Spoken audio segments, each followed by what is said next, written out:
नमस्कार। ओपेक के बाद अब गैर ओपेक देश भी कच्चे तेल का उत्पादन घटाने पर सहमत हो गए हैं और इसका नतीजा ये हुआ है कि ग्लोबल मार्केट में कच्चे तेल का दाम पिछले 1.5 साल की ऊंचाई पर चला गया है। ब्रेंट $55 का जादुई आंकड़ा पार कर चुका है। आमतौर पर इस महीने में दुनिया भर के बाजारों में कारोबार ठंडा पड़ने लगता है, लेकिन 15 साल में पहली बार तेल उत्पादकों के बीच हुए करार ने पूरे बाजार को हैरत में डाल दिया है। अब नजर अमेरिका पर है, कच्चे तेल पर उसकी क्या पॉलिसी होगी और यहां से आगे कैसे रहेगी कच्चे तेल की चाल, जानने के लिए लेकर आए हैं हम ये खास पेशकश।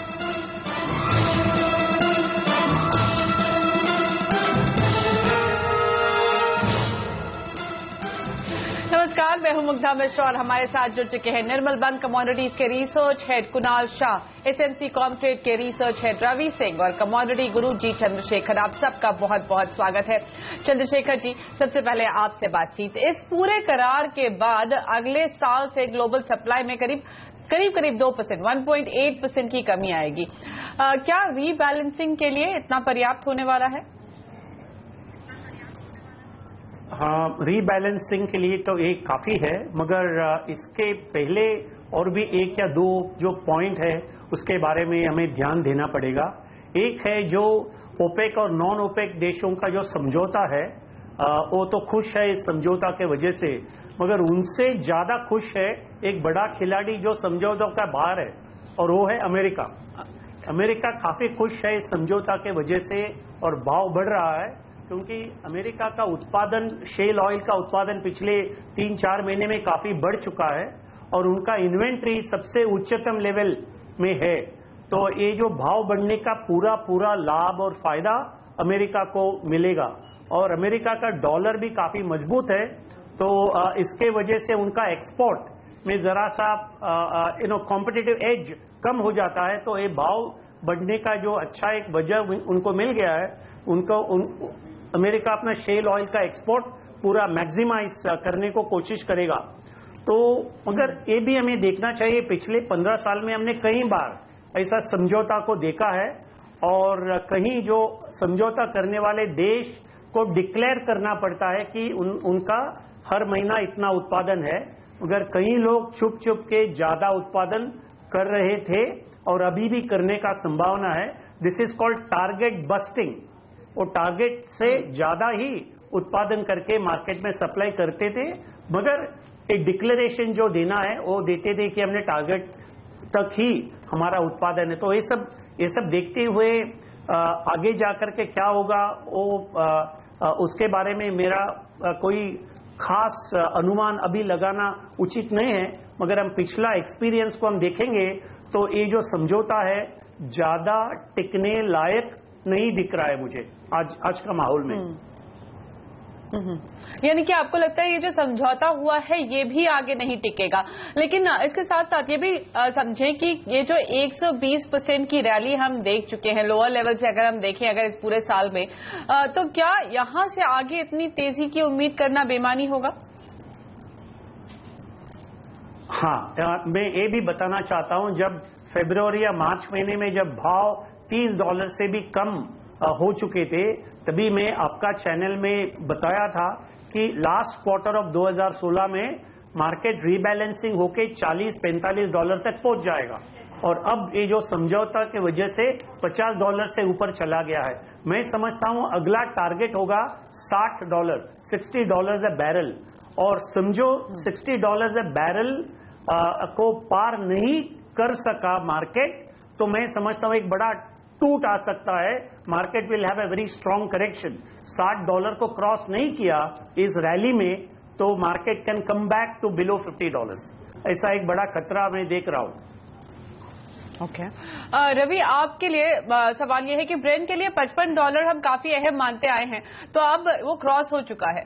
फंडामेंटल्स जो भी उभर कर सामने आ रहे हैं, इसको देखते हुए क्या लगता है यहां से आगे और तेजी है या फिर ये जो हम एक बड़ा सा मूव देख रहे हैं ये सिर्फ करार का एक सेंटिमेंटल रिएक्शन है? देखिए धीरे धीरे जो फंडामेंटल है वो काफी हद तक चेंज होते हुए नजर आ रहे हैं। पहले जो एक एवरेज प्राइस ट्रेड होता था वो $42 से $45 था।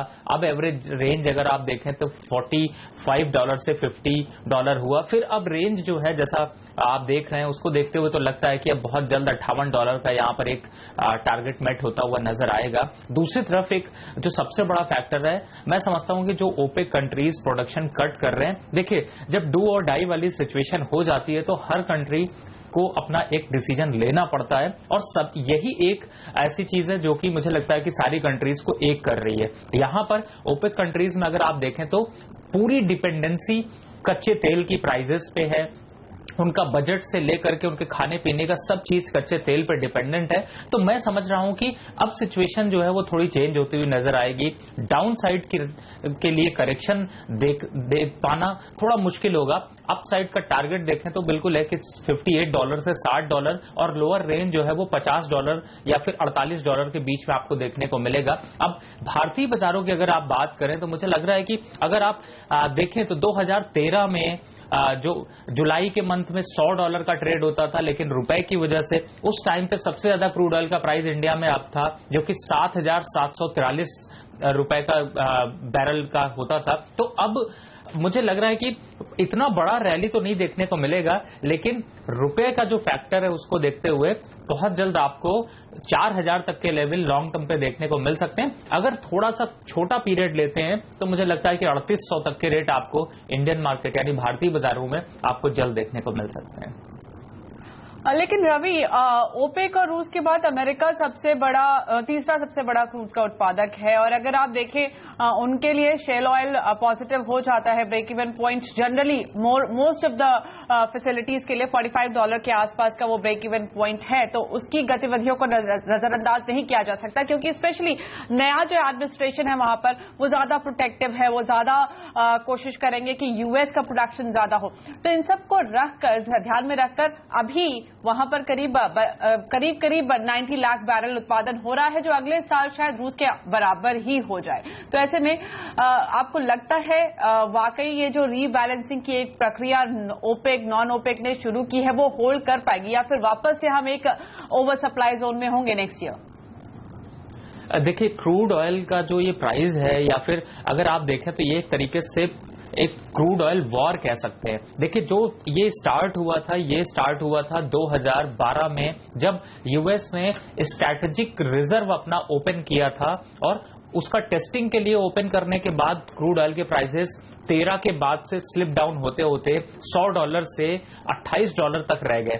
ये उसका एक रिएक्शन था, लेकिन अब कहीं ना कहीं से वहां पर यूएस की गवर्नमेंट भी चेंज हुई है, ओपेक कंट्रीज का एटीट्यूड भी दूसरा हो रहा है। तो अब जो वो एक पॉलिटिकल वॉर था वो धीरे धीरे कम होता हुआ नजर आ रहा है। जैसे वेनेजुएला की बात करें तो वहां पर सिचुएशन आज इन्फ्लेशन इतना ज्यादा है कि लोगों के पास खाने के लिए जो है वो अट नहीं रहा है। दूसरी तरफ अगर आप ओपेक कंट्रीज से कई ऐसी देश देखें तो जिनमें की सिर्फ क्रूड ऑयल पर डिपेंडेंसी थी, तो अब पहली बात है कि एक ये अलग सेगमेंट है। दूसरी तरफ यूएस की अगर बात करें तो यूएस को भी लॉस हुआ क्योंकि जब क्रूड ऑयल के प्राइसेस $28 और $30 के बीच आ गए तो उनका शेल ऑयल का सप्लाई जो है जो $45 से बेसिक कॉस्ट बैठता है उसकी वजह से उनको काफी लॉस हुआ और वो उनकी इकोनॉमी में इफेक्ट उसका दिख रहा है। तो अब शायद मेरे ख्याल से दोनों जो एक ओपेक कंट्री है या फिर यूएस की बात करें वो धीरे धीरे मुझे लग रहा है कि अब एक चीज समझ चुके हैं कि क्रूड ऑयल के प्राइसेस बहुत लो जाते हैं तो दोनों को नुकसान होगा।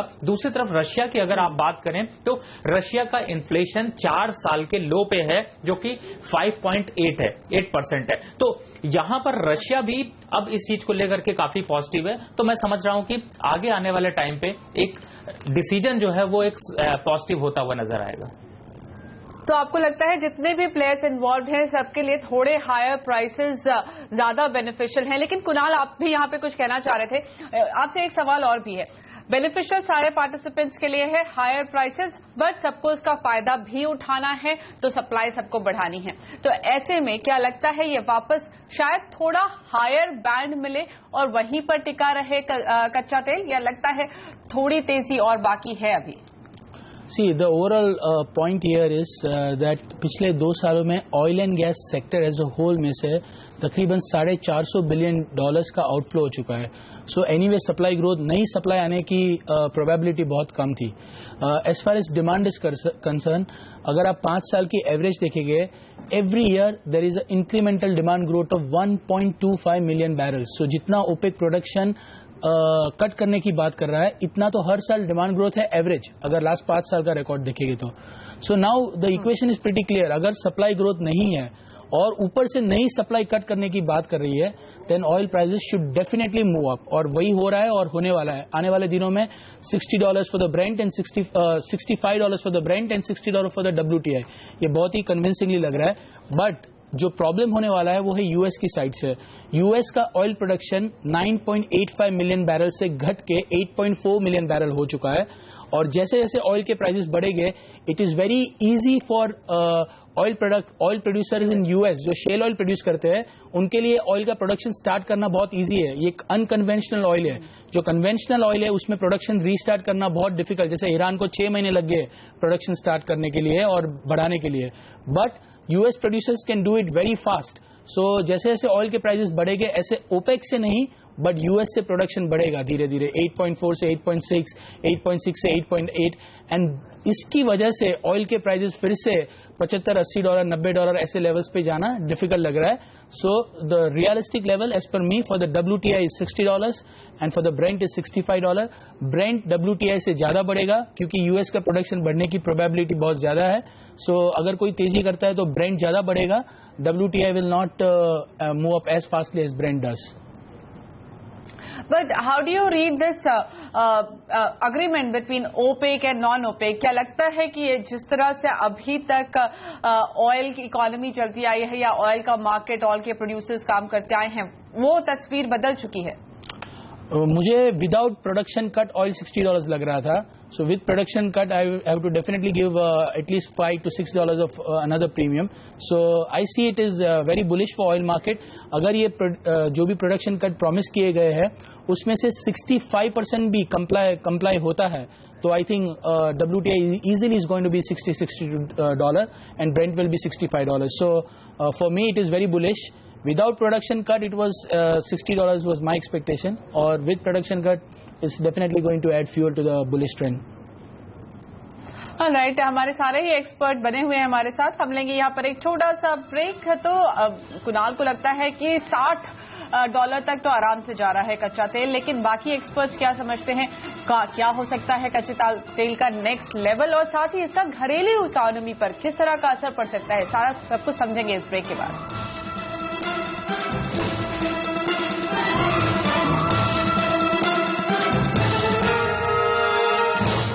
आप देख रहे हैं कच्चे तेल पर हमारी खास पेशकश. हमारे साथ जी चंद्रशेखर, रवि सिंह और साथ ही कुणाल शाह बने हुए हैं. चंद्रशेखर जी, ब्रेक पर जाने से पहले आप इशारा कर रहे थे, क्या कहना चाहते हैं आप? ऐसा है कि आज जो हो रहा है, जो समझौता हुआ है, उसको लेकर के हमें आगे का जो प्राइस फोरकास्ट करना जरा सा रिस्की मुझे लग रहा है. इसका 2 कारण है. एक है कि डिमांड साइड मुझे इतना कोई खास रोबस्ट या मजबूत दिख नहीं रहा है, और डिमांड ग्रोथ 2017 में ज्यादा बढ़ने का संभावना नहीं है, क्योंकि चीन is slowing down, China slow down है, यूरोपियन इकोनॉमी खास कोई परफॉर्मेंस है ही नहीं, वहाँ इंटरेस्ट रेट्स नेगेटिव चल रहे हैं. जापान का इकोनॉमी भी कोई खास रोबस्ट डेटा, मैक्रो डेटा नहीं आ रहा है. सिर्फ अमेरिका का मैक्रो डेटा अच्छा है, और अमेरिका ज्यादा करके WTI is America centric. It is not a global, it's not a globally traded commodity. खास करके वो अमेरिका सेंट्रिक है. तो हमें ब्रेंट को ही देखना चाहिए फॉर अ ग्लोबल बेंचमार्क. तो एक साइड है डिमांड, जो कोई बड़ा मजबूती मैं नहीं देख रहा हूं डिमांड में, इंक्रीमेंटल डिमांड का. और दूसरा है सप्लाई साइड. हमने देखा है अगस्त से लेकर के नवंबर तक, अगस्त सितंबर अक्टूबर नवंबर, 4 महीने में अमेरिका में रिग काउंट जो बोलते हैं, number of rigs that pump out shale oil वो काफी बढ़ चुका है और आगे जाकर के नवंबर, दिसंबर, जैन, फेब आगे 3-4 महीने में भी काफी रिग काउंट बढ़ जाएगा। उसके वजह से उत्पादन बहुत तेजी से बाहर निकलेगा। अमेरिका का पास पूरा भंडार पड़ा हुआ है, they will try and export maximum quantity. तो जितना कटौती ओपेक समझौता के वजह से कटौती हो रहा है उतना तो नहीं, मगर सब्सटैंशियल क्वांटिटी मार्केट में अमेरिका से आ जाएगा और उसका असर हमें दिखेगा। और अब जो फंड्स एक स्पेकुलेटिव लॉन्ग पोजीशन ले रहे हैं ब्रेंट में और WTI में, अमेरिका का उत्पादन और सप्लाई जैसे बढ़ता है और फंड्स भी धीरे धीरे बाहर निकल जाएंगे। देयरफॉर मैं समझता हूं it's cat and mouse game जो कहा जाता है।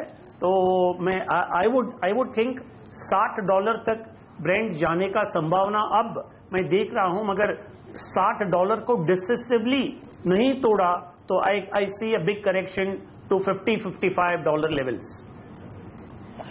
रवि, आपका क्या टारगेट है कच्चे तेल के लिए? और इसके साथ साथ अमेरिका में ब्याज दरें भी बढ़ने वाली हैं, ऐसे में डॉलर वापस चढ़ेगा, उसके बाद कच्चे तेल को आप किस करवट बेहतर देख रहे हैं?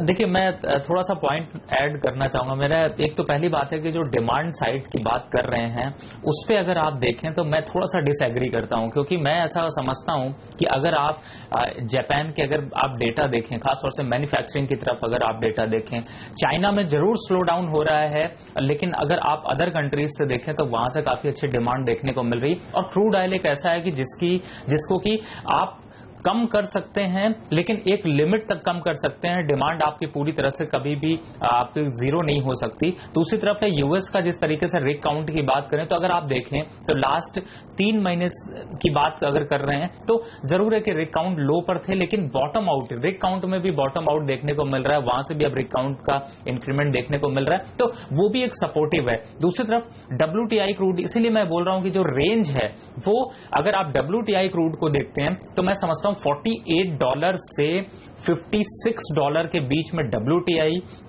और अगर आप ब्रेंट क्रूड की बात करते हैं तो मुझे लगता है कि $50 से $60 एक टॉप होगा, जो कि मुझे लगता है कि वहां पर फंड, ज्यादातर जो इन्वेस्टमेंट फंड्स हैं वो वहां पर प्रॉफिट बुकिंग करके वापस नीचे की साइड आएंगे। तो ओवरऑल जो रेंज है, जो पहले रेंज था कि $40 से $50, वो रेंज यहां से $10 तक का इंक्रीमेंट आपको देखने को मिल रहा है। एवरेज प्राइस WTI क्रूड का अब $55 से $58 के बीच में रहेगा, और खासतौर से ब्रेंट की अगर बात कर रहे हैं तो वो भी मुझे लगता है कि अब उसके प्राइसेस भी थोड़े से अप होते हुए नजर आएंगे। ओके, तो कुणाल और रवि को लगता है कि जो डिमांड सिनेरियो है वो थोड़ा पॉजिटिव रहने वाला है कच्चे तेल के लिए, लेकिन चंद्रशेखर जी मान रहे हैं कि डिमांड इतनी ज्यादा नहीं आएगी, उसको मैचअप कर पाएगा अमेरिका के साथ जो प्रोडक्शन होने वाला है। तो इन सब चीजों के बीच हमें यह समझना है कि भारतीय बाजार में हमें क्या स्ट्रैटेजी लेकर चल रहा है, समझेंगे ब्रेक के बाद।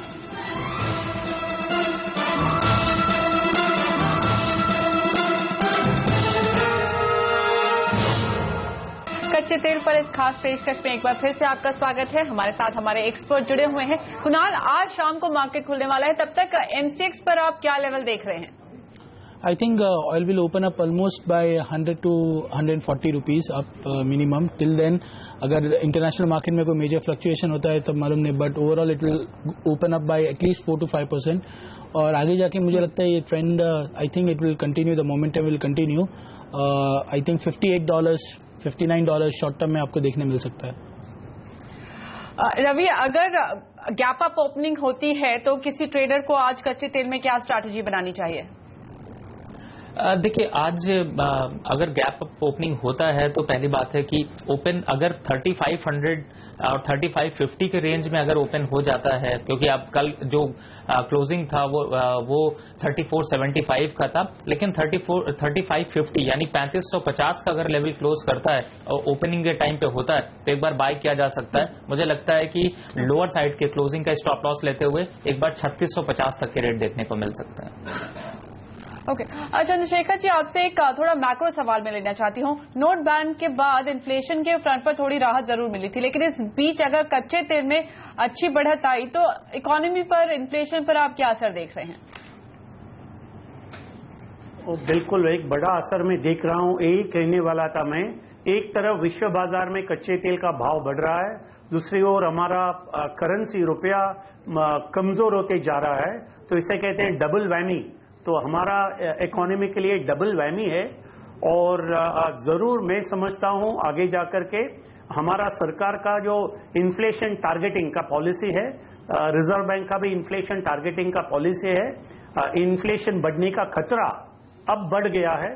तो मैं समझता हूं जनवरी में समझो $60 के ऊपर भी क्रूड ऑयल रह गया और हमारा रुपया 70 रुपया प्रति डॉलर से ज्यादा हो गया, तो जरूर सरकार की ओर से कुछ पॉलिसी इनिशिएटिव्स आएगा।